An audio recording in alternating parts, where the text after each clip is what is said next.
বাংলাদেশের কাছে পাত্তাই পেল না জিম্বাবুয়ে। ৫ ম্যাচের টি-20 সিরিজের প্রথমটি ৮ উইকেটের বড় ব্যবধানে জিতে নেয় বাংলাদেশ। টি-20তে নিজের প্রথম আন্তর্জাতিক ম্যাচ খেলেন তানজিদ হাসান তামিম।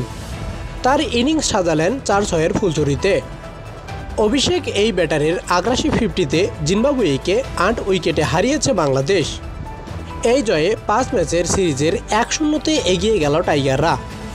শুক্রবার ৩ মে চট্টগ্রামের জহুর আহমেদ চৌধুরী স্টেডিয়ামে টসে জিতে জিম্বাবুয়েকে ব্যাটিংয়ে পাঠায় টাইগার অধিনায়ক নাজমুল হোসেন শান্ত। প্রথমে ব্যাট করতে নেমে তাসকিন আহমেদ ও সাইফুদ্দিনের বোলিংয়ের তোপে চরম ব্যাটিং বিপর্যয়ে পড়ে জিম্বাবুয়ে।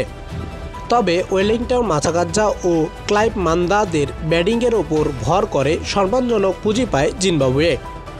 বাংলাদেশকে ১২৫ রানের টার্গেট দেয় সিকান্দার রাজার দল। ১২৫ রানের টার্গেটে ব্যাট করতে নেমে শুরুতেই উইকেট হারায় বাংলাদেশ।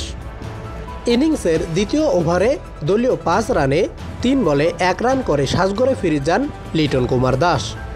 এরপর ক্রিজে আসেন নাজমুল হোসেন শান্ত। তৃতীয় ওভারে বৃষ্টি হানা দিলে খেলা বন্ধ হয়ে যায়। বৃষ্টি থামার পর খেলা শুরু হলে আগ্রাসী ব্যাটিং করতে থাকেন তানজিদ হাসান তামিম। তবে আবারও বৃষ্টির কারণে খেলা বন্ধ হয়ে যায়। বৃষ্টির পর আবার খেলা শুরু হলে সাজঘরে ফিরে যান নাজমুল হোসেন শান্ত। দলীয় ৫৭ রানে ২৪ বলে ২১ রান করেন তিনি।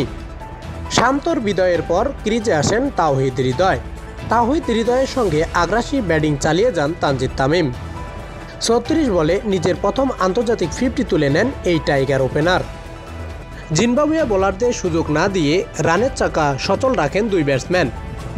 তানজিদ তামিম ও তাওহিদ হৃদয়ের আগ্রাসী ব্যাটিংয়ের উপর ভর করে ২৮ বল হাতে রেখে ৮ উইকেটের জয় পায় বাংলাদেশ। তানজিদ তামিম ৪৭ বলে ৬৭ ও তাওহিদ হৃদয় ১৮ বলে করেন ৩৩ রান।